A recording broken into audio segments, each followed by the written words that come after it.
Hello students, Vande Mataram. SR coaching के YouTube channel पे आपका बहुत बहुत स्वागत है। आज गणित में जो हम लोग पढ़ने वाले हैं उसका नाम है द्विघात समीकरण। द्विघात समीकरण। तो सबसे पहले ये जान ले कि ये द्विघात समीकरण क्या है। ठीक है, जैसा कि नाम से ही प्रतीत हो रहा है, क्या नाम है? द्विघात। द्विघात का मतलब क्या होता है? द्विघात का मतलब होता है जिसके घात दो हो, है ना। जिसके घात क्या हो? दो हो, यानी अधिकतम पावर क्या होना चाहिए? एक्स का अधिकतम पावर जो होना चाहिए वो क्या होना चाहिए? दो होना चाहिए। ठीक है। समीकरण का मतलब क्या होता है? समीकरण का मतलब होता है कि दो व्यंजक हैं और दोनों आपस में क्या है? बराबर है। दो व्यंजक हैं और दोनों व्यंजक आपस में क्या है? बराबर है ना। तो इसे क्या कहेंगे? समीकरण। जैसे कुछ भी हो, x square minus one equal to zero, एक व्यंजक है और दूसरा व्यंजक है ना। तो इस तरह से द्विघात समीकरण का मतलब होता है। इसका परिभाषा क्या है? तो इसका परिभाषा है कि यदि ए बी सी वास्तविक संख्याएं हो, क्या हो? वास्तविक संख्याएं हो, है ना। वास्तविक संख्याएं हो एवं ए जीरो के बराबर ना हो, a is not equal to zero, तो a x square plus b x plus c बराबर जीरो को, है ना, द्विघात समीकरण कहते हैं। द्विघात समीकरण कहते हैं। अब इसे ध्यान से समझना होगा, है ना। क्यों कहते हैं? क्योंकि यहाँ पे अधिकतम घात क्या है? एक्स का अधिकतम घात मैं बाहर निकालता हूँ, a x square plus b x plus c बराबर जीरो। अधिकतम घात क्या है? यहाँ पे x नहीं है, यानी कि घात क्या है? जीरो है ना। यहाँ पे घात कितना है? एक है। यहाँ पे कितना है? दो है। तो अधिकतम घात कितना हुआ? चर का। ए बी सी क्या है? वास्तविक संख्या है ना। तो चर कौन है? चर है x। तो x का अधिकतम घात कितना है? दो, इसलिए क्या कहलाएगा? द्विघात। ठीक है, द्विघात हो गया। यहाँ पे बराबर है, बराबर और बराबर के बाद जीरो है, जीरो भी एक व्यंजक है। तो दो व्यंजक है, दोनों आपस में क्या है? बराबर है, इसलिए ये क्या कहलाएगा? द्विघात समीकरण। इस रूप का कोई भी व्यंजक क्या कहलाएगा? द्विघात समीकरण। ध्यान क्या देना है? कौन द्विघात समीकरण है, कौन द्विघात समीकरण नहीं है, यह पहचानने के लिए आता है प्रश्न। ठीक है, तो अगर एग्जाम्पल लेते हैं, example x minus five equal to zero, क्या यह द्विघात समीकरण है? जवाब होगा नहीं है। क्यों नहीं है? क्योंकि x का अधिकतम घात कितना है? एक है। ठीक है, कोई बात नहीं। एक्स स्क्वायर माइनस एक बराबर जीरो, ये क्या द्विघात समीकरण है? जवाब होगा हाँ है। कैसे है? क्या ये इस रूप में, इस फॉर्मेट में है? नहीं है, लेकिन इस फॉर्मेट पे बैठा सकते हैं, है ना। इसका मतलब ये हुआ कि एक्स स्क्वायर का गुणांक एक है, एक्स का गुणांक शून्य है ना। कैसे है? देखिए यहाँ पे मैं बताता हूँ। यहाँ पे एक्स का गुणांक कितना है? एक्स स्क्वायर का गुणांक कुछ नहीं है तो एक है। यहाँ पर x वाला नहीं है पद, x वाला पद नहीं है, बीच वाला पद नहीं है। इसका मतलब बीच वाला जो पद है वो जीरो गुणांक से जीरो हो गया है ना। और लास्ट वाला जो c है, c कितना है? Minus one equal to zero. देखिए, क्या इसे हम लोग उस रूप में बैठा सके? हाँ। तो क्या ये द्विघात समीकरण है? हाँ है। एक और प्रश्न आता है, x plus one by x equal to two, क्या ये द्विघात समीकरण है? देखने से तो नहीं लग रहा है, लेकिन है। कैसे है? जब इसे आप सॉल्व करेंगे तो इसका क्या होगा? एलसीएम लेंगे लेने के बाद क्या होगा? नीचे x आएगा और ये एक वन और वन, x वन से डिवाइड करेंगे, x से गुना करेंगे तो क्या आ जाएगा? X square. ठीक है, और ये क्या आएगा? वन आएगा इक्वल टू टू, ये दो जाएगा उधर, x में गुना हो जाएगा, ये स्क्वायर में आ गया। क्या में आ गया? स्क्वायर में आ गया। इसलिए कह सकते हैं कि हाँ, है ना, ये साफ साफ पता चल रहा है x square plus one equal to two x, है ना। क्या ये द्विघात समीकरण दिखाई दे रहा है? हाँ, अब दिखाई दे रहा है। इसका मतलब ये द्विघात समीकरण है ना। एक और क्वेश्चन है, x square plus one y x square equal to five, क्या ये द्विघात समीकरण है? जल्दी से बताइए, क्या ये द्विघात समीकरण है? जवाब होगा क्या? जवाब होगा नहीं। कैसे नहीं होगा? जब हम एलसीएम लेंगे इसका एलसीएम लेंगे तो स्क्वायर और स्क्वायर गुना होके क्या हो जाएगा? पावर चार हो जाएगा, पावर चार। तो ये क्वाड्रेटिक नहीं रह जाएगा, द्विघात नहीं रह जाएगा, है ना, पावर 4 हो जाएगा, चतुर्घातीय हो जाएगा द्विघातीय से, है ना, इसलिए ये द्विघात समीकरण नहीं है ना, ये द्विघात समीकरण नहीं है। समझ गए होंगे द्विघात समीकरण कौन है कौन नहीं, ठीक है। इसमें एक चीज और आज समझना जो है वो ये समझना है गुणांक, है ना। एक एग्जाम्पल ले लेते हैं, एग्जाम्पल है 5x² - 2x + 3 = 0, ठीक है।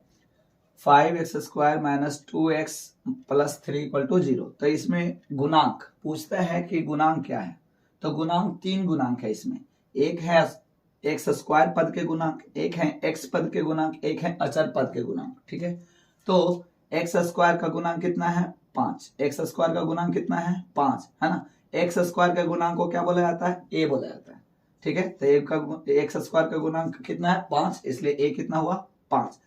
x का गुणांक कितना है, x के गुणांक को b बोला जाता है, x के गुणांक को क्या बोला जाता है b, तो क्या कितना है 2, नहीं -2, कितना है -2, इसी बात का ध्यान देना है ना।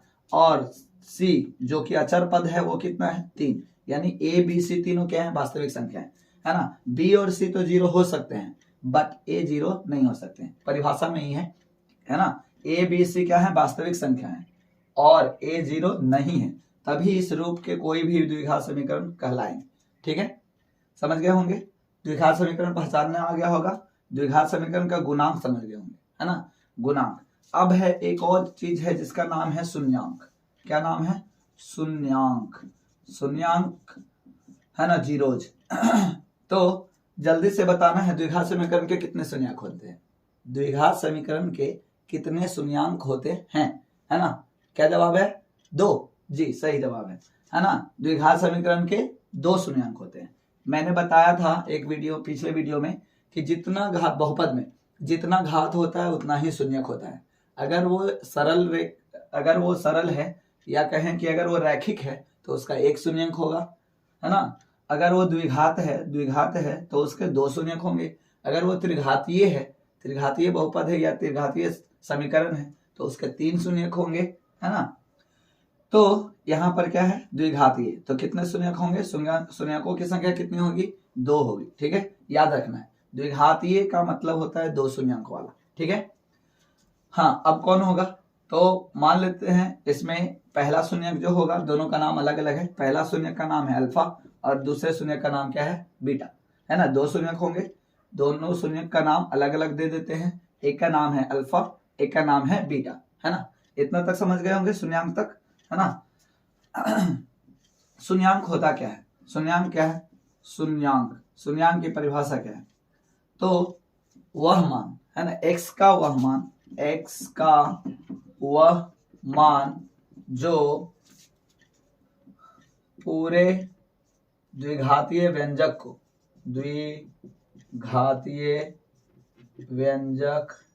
को शून्य कर दे, मतलब उसका मान भी शून्य हो जाए, शून्य कर दे, उसे क्या कहेंगे, उसे शून्यक कहेंगे। क्या कहेंगे, उसे शून्यक कहते हैं, ठीक है, उसे शून्यक कहते हैं। x का वह मान जो पूरे द्विघातीय व्यंजक को क्या कर दे, शून्य कर दे, उसे शून्यक कहते हैं। शून्यक तक समझ गए होंगे।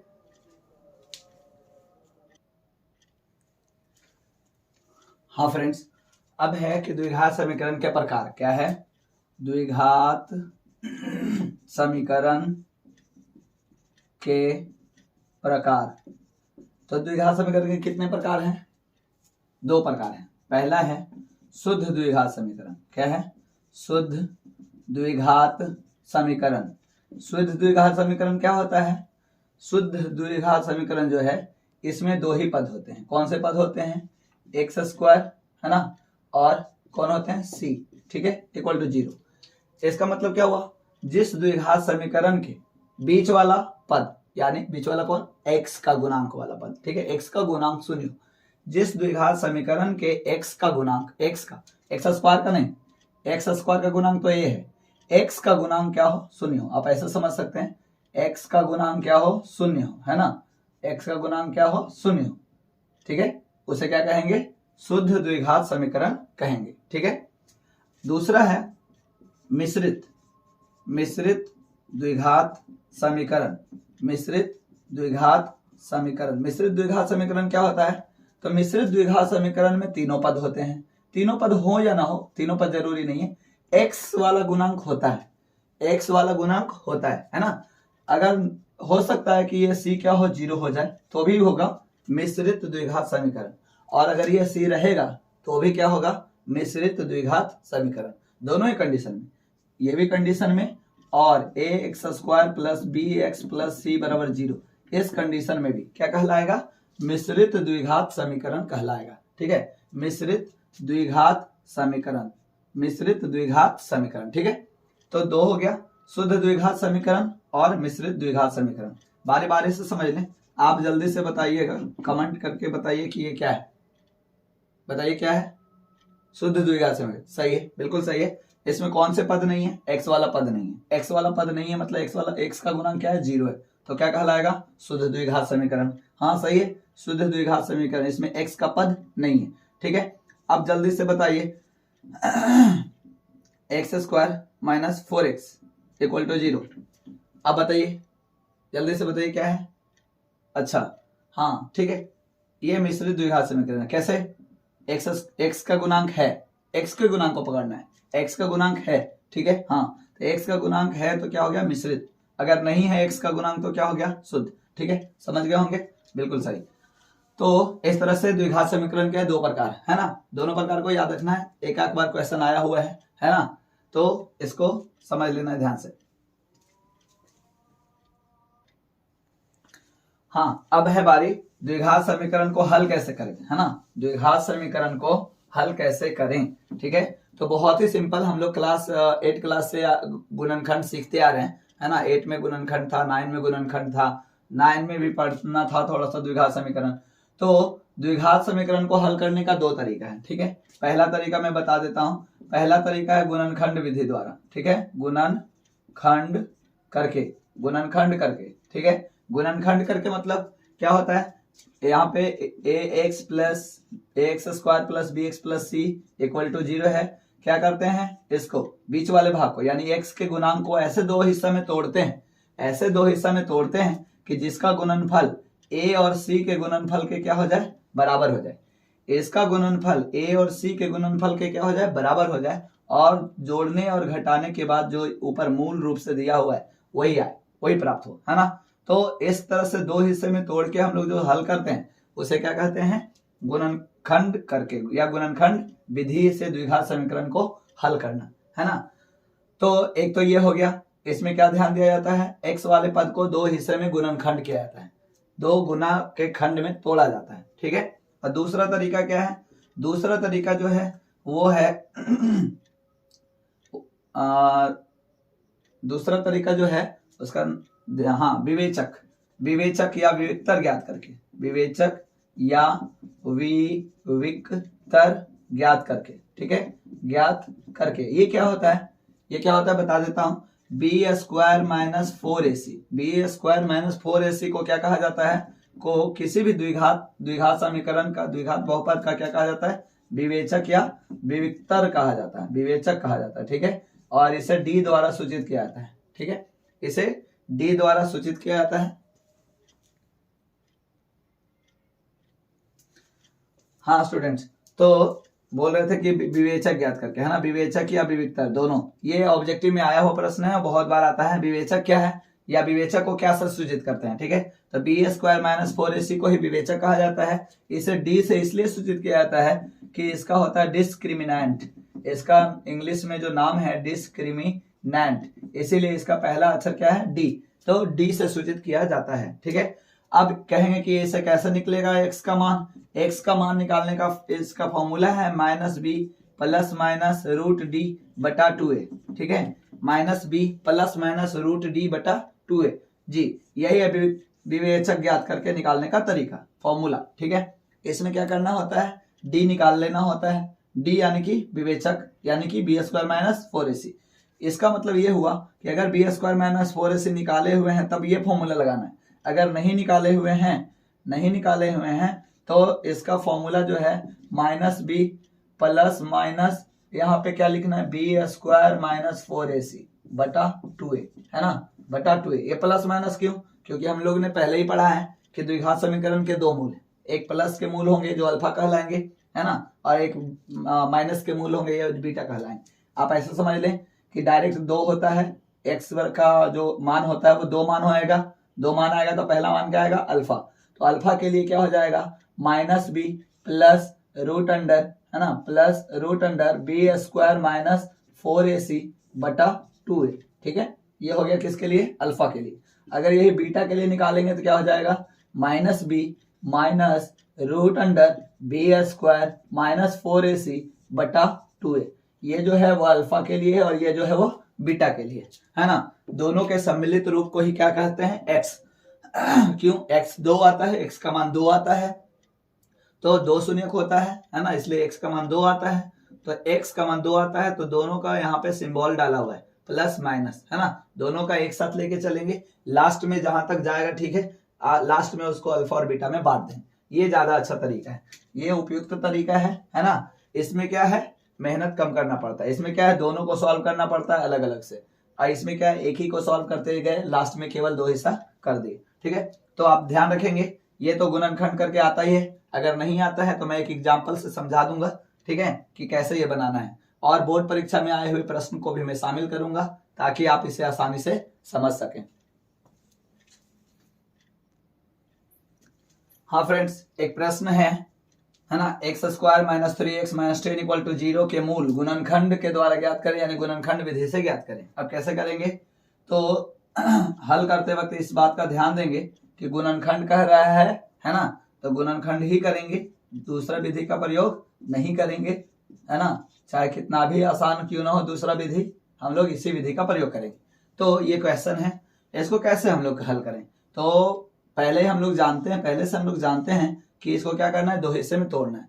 ऐसे 2 हिस्से में तोड़ना है कि क्या हो, यहीं पे ध्यान देना है। बहुत सारे बच्चे यहाँ पे गलती कर देते हैं, प्लस माइनस का ज्ञान उन्हें नहीं होता है, या होता भी है तो कुछ गलती कर बैठते हैं। क्या होता है यहाँ पे? देखना क्या है कि यहाँ इसका गुणांक, है ना, क्या बोला था मैंने? ए और सी का गुणांक, ए का गुणांक कितना है? 1, और सी का गुणांक कितना है? -10। यस, -10। यहाँ प्लस है लेकिन यहाँ क्या है? -10। ये माइनस कई लोग छोड़ देते हैं, जिसके कारण क्या होता है? गलत हो जाता है। तो ए और सी, ए गुने सी निकालना है, ए और सी का क्या निकालना है? गुणांक। तो ए कितना है? 1, और सी कितना है? 10। कितना है? 10। तो गुना हो के, सॉरी, -10, यस, -10, क्या है? -10। तो गुना होके कितना आया? -10 आया, है ना। या आप पूरे को गुना कर लें, एक्स स्क्वायर को पूरा और सी को पूरा, है ना, तो क्या हो गया? -10 एक्स स्क्वायर हो गया। अगर पूरा को गुना करते तो क्या आता? -10 से गुना करेंगे तो क्या आएगा?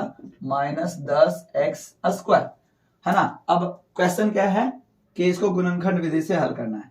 तो लाना क्या है? -10 एक्स स्क्वायर लाना है, इसको तोड़कर उसको भी गुना करके इतना ही लाना है ना। अब ऐसा 2 हिस्सा में तोड़िए कि हल करने पे -3 आए और गुना करने पर -10 एक्स स्क्वायर है। कितना में तोड़ेंगे?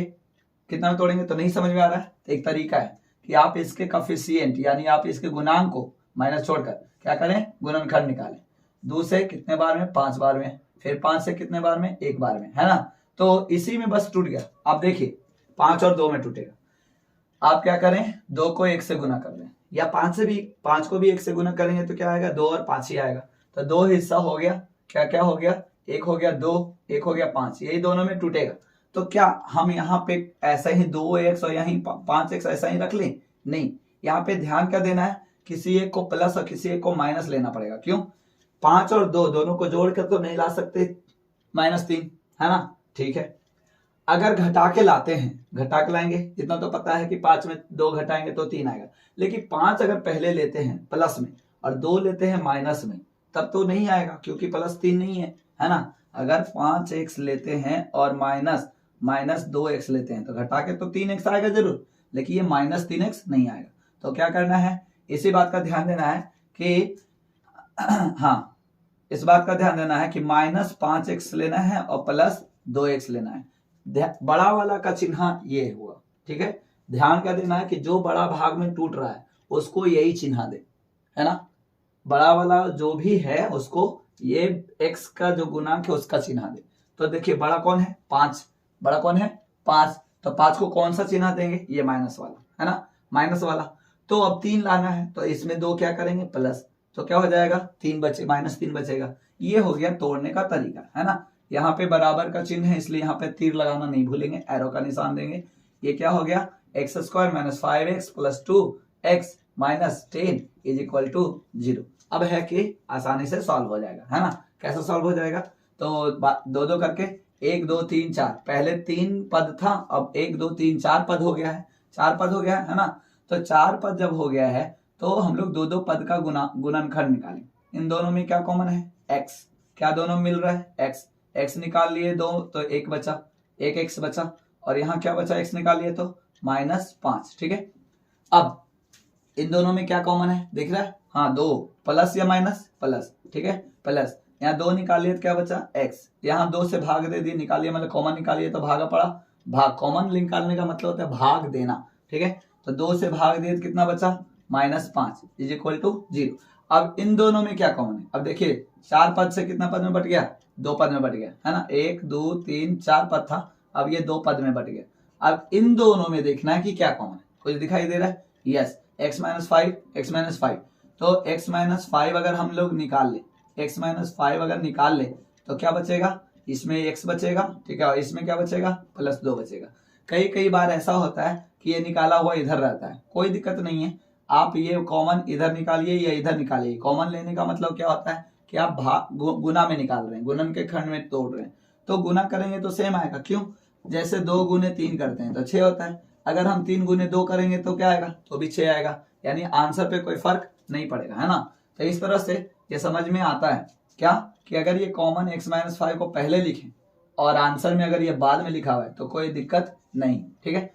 अब मान कैसे आएगा, ये तो टूट गया, गुणनखंड तो हो गया, है ना। बारी बारी से देखिए ध्यान से, एक बार ये जाएगा उधर भाग में, है ना। अगर इसको रखते हैं x - 5 को रखते हैं तो ये जाएगा उधर भाग में, है ना, जाएगा, गुना में है इधर तो उधर भाग में जाएगा, तो भाग में जाएगा तो क्या हो जाएगा x + 2 से भागा तो क्या आएगा 0 ही आएगा ना। इसलिए x - 5 अब उधर क्या में जाएगा प्लस में जाएगा, तो कितना आएगा 5 आएगा, x = कितना आ गया 5।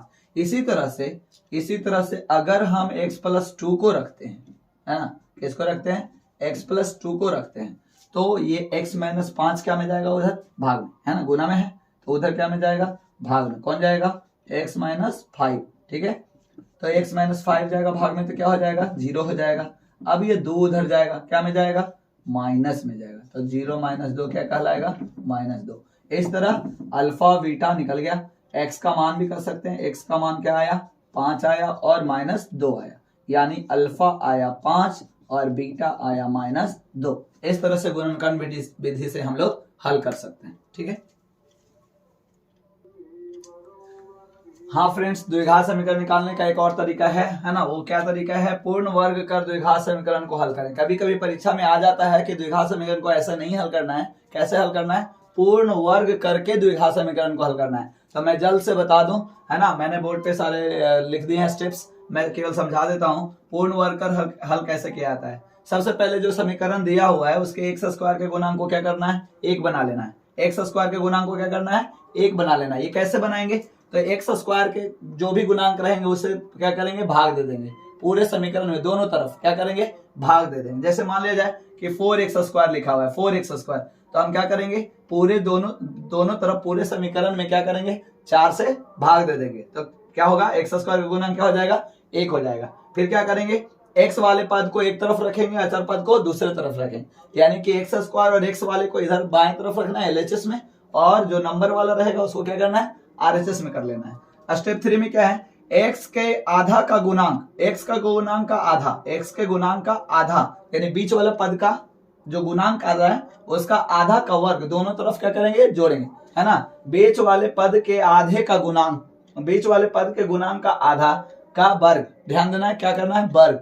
जैसे मान लीजिए बीच वाला पद जो है मान लीजिए कि 4 है, तो 4 का आधा 2, तो 2 का स्क्वायर 4 ही होता है। लेकिन मान लीजिए बीच में 7 है लिखा हुआ, तो 7 का आधा क्या होता है 7/2 का स्क्वायर करेंगे तो क्या होगा 49/4 क्या होगा 49/4 क्या करेंगे दोनों तरफ जोड़ेंगे, दोनों तरफ क्या करेंगे जोड़ेंगे। उसके बाद क्या करेंगे दोनों पक्षों का वर्गमूल निकालेंगे, है ना, दोनों पक्षों का क्या करेंगे वर्गमूल निकालेंगे। और इसी तरह से ए और बी का जो मान आएगा वही क्या हो जाएगा द्विघात समीकरण का मान आ जाएगा। ठीक है, हाँ फ्रेंड्स, तो एक क्वेश्चन लिया है मैंने 2x² - 7x + 3 = 0। इसे क्या करना है पूर्ण वर्ग करके हल करना है, पूर्ण वर्ग करके द्विघात समीकरण को क्या करना है हल करना है। तो स्टेप्स वही रहेंगे, है ना, ध्यान देना है। क्या करना है पहले x² को क्या करना है x² के गुणांक को 1 बना लेना है। x² के गुणांक को 1 बनाने का क्या मतलब हुआ कि सबको 2 से क्या करना है भाग देना है, सबसे 2 को भाग देना है, मतलब दोनों तरफ 2 से क्या करना है भाग देना है। इधर 2 से भाग दिया, इधर भी 2 से भाग दिया, क्या 2 से भाग देने पर, है ना, 2 से भाग देने पर, इधर 2 से भाग देने पर क्या हो गया ये 2 से 2 कट जाएगा तो x², ये क्या हो जाएगा नहीं कटेगा तो 7/2x, ये क्या हो जाएगा 3/2 = क्या हो जाएगा 0। अब क्या करना है स्टेप 2, स्टेप 2 में क्या था कि x वाले पद को इधर रखना है और बाकी अचर पद को दूसरे तरफ कर देना है। तो क्या हो जाएगा -7/2x को रखना है, ये 3/2 माइनस जो है उसको क्या करना है RHS में भेज देना है। ठीक है, समझ रहे हैं। और तीसरा स्टेप क्या था, तीसरा स्टेप था कि x के गुणांक का आधा, x का गुणांक पहले ध्यान से देखेंगे, x का गुणांक क्या है 7/2, 7/2 का आधा क्या होगा 7/4, 7/4 दोनों तरफ क्या करेंगे जोड़ेंगे, दोनों तरफ क्या करेंगे जोड़ेंगे, है ना, इधर भी जोड़ेंगे, क्या जोड़ेंगे 7/4 का स्क्वायर, सॉरी 7/4 का क्या करें स्क्वायर, 7/4 का स्क्वायर इधर भी जोड़ेंगे और 7/4 का square right hand side RHS में भी जोड़ेंगे। ठीक है, अब इसके बाद हल करेंगे, है ना, हल करेंगे क्या है x² - 7/2x। अब इसका हल क्या होगा 7 7 = 49 और 4 4 = 16। उसी तरह से इधर भी क्या करेंगे हल करेंगे तो 7 7 49 और 4 4 16। समझ पा रहे हैं, है ना, बहुत ही आसान है, स्टेप्स को याद रखना है, तुरंत सॉल्व हो जाएगा। ठीक है, हाँ फ्रेंड्स, अब इसको आगे सॉल्व करना है। अब लग रहा होगा कि अब कैसे सॉल्व हो, ये तो और बड़ा हो गया, नहीं कुछ नहीं बड़ा हुआ। आप ध्यान से देखिए ये a² है और ये 2ab है और ये b² है, नहीं पता चला कोई बात नहीं, मैं दिखा देता हूँ। ये क्या है 7/2x है, 7/2x, ये से हम लोग लिख सकते हैं, क्या लिख सकते हैं स्क्वायर तो पहले ही था, केवल होल स्क्वायर में बदलना था, है ना। अच्छा कोई बात नहीं, फिर से मैं लिख देता हूँ 7/4 का होल स्क्वायर, है ना, 7/4 का होल स्क्वायर। अगर इधर हम लोग सॉल्व नहीं भी करते तो कोई दिक्कत नहीं था। अब देखिए ध्यान से क्या है 7/4 का होल स्क्वायर है ना, तो अगर हम लोग इसे 2ab में बनाएंगे, 2ab का बना के दिखाते हैं। 2 a की जगह कितना हो जाएगा x, अब b की जगह कितना हो जाएगा 7/4। देखिए ध्यान से क्या होगा कट जाएगा 7/2x आएगा, 7/2x है ना, 7/2x है कि नहीं, हाँ है। तो ये क्या है -2ab है, क्या है -2ab है। ठीक है, -2ab है तो आप क्या समझ सकते हैं a² - 2ab + b², किसी का फॉर्मूला है, हाँ अब कोस फॉर्मूला है ना। इधर लघुत्तम ले लेंगे, एलसीएम ले लेंगे, कितना हो जाएगा 16, ये कितना आएगा 2 8 16 8 3 24, कितना आएगा 2 8 16 8 3 24 और ये कितना आएगा 49। ठीक है, समझ पा रहे हैं, कोई बात नहीं, आगे बढ़ते हैं, सब समझ में आ जाएगा। ये क्या हो जाएगा a - b का होल स्क्वायर, b कौन है 7/4, a - b का होल स्क्वायर, तो a की जगह x है और b की जगह कितना है 7/4 का क्या हो जाएगा होल स्क्वायर, है ना। और इधर कितना हो जाएगा, इधर हो जाएगा 16 9 4 सॉरी 9 गया 24, 25 बचा, 25/16 बचा, है ना। 25/16 भी किसी का स्क्वायर है, जरूर है, किसका स्क्वायर है, एक लाइन आगे बढ़ाता हूं समझ में आ जाएगा, है ना।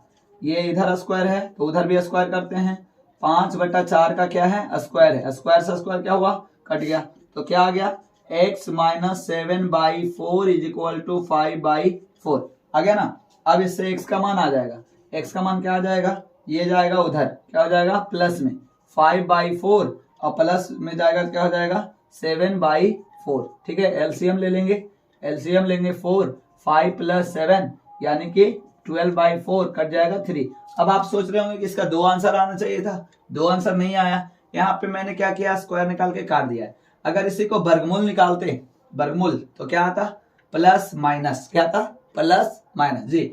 अगर हम लोग यहाँ पे क्या स्टेप्स में क्या था दोनों तरफ का वर्गमूल निकालना है, ठीक है। दोनों तरफ का क्या निकालना है, वर्गमूल। अगर ये स्क्वायर इधर जाता तो क्या में जाता, रूट में जाता। रूट में जाता तो रूट का वैल्यू क्या होता, प्लस एंड माइनस। क्या होता, प्लस एंड माइनस दोनों होता है ना। तो अगर प्लस लेते तो इतना होता, लेकिन अगर माइनस लेते है ना तब तो कुछ और होता। माइनस लेते तो यहाँ माइनस होता, और माइनस होता तो ये 2 बचता। 2/4 का मतलब क्या होता है, 1/2 होता है ना।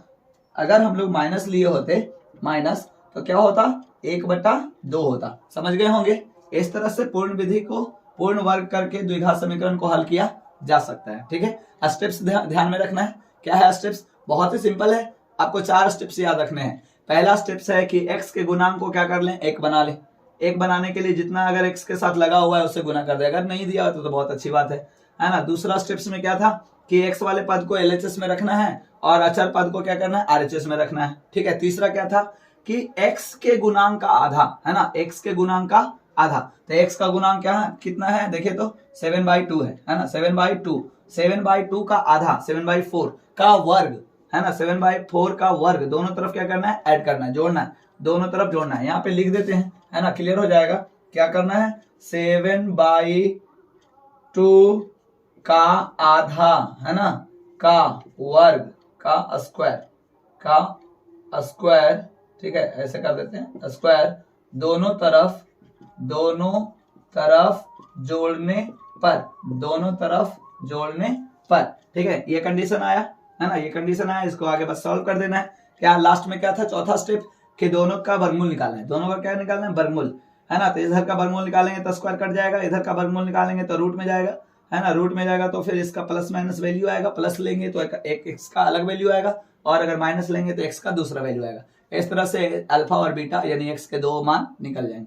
समझ गए होंगे। आई होप ये वीडियो बहुत अच्छी लगी होगी। अगर ये आपको बहुत अच्छी लगी हो, हेल्पफुल हो, तो आप अपने दोस्तों को शेयर करना ना भूलें। इसे लाइक और सब्सक्राइब जरूर करें। Thank you for watching.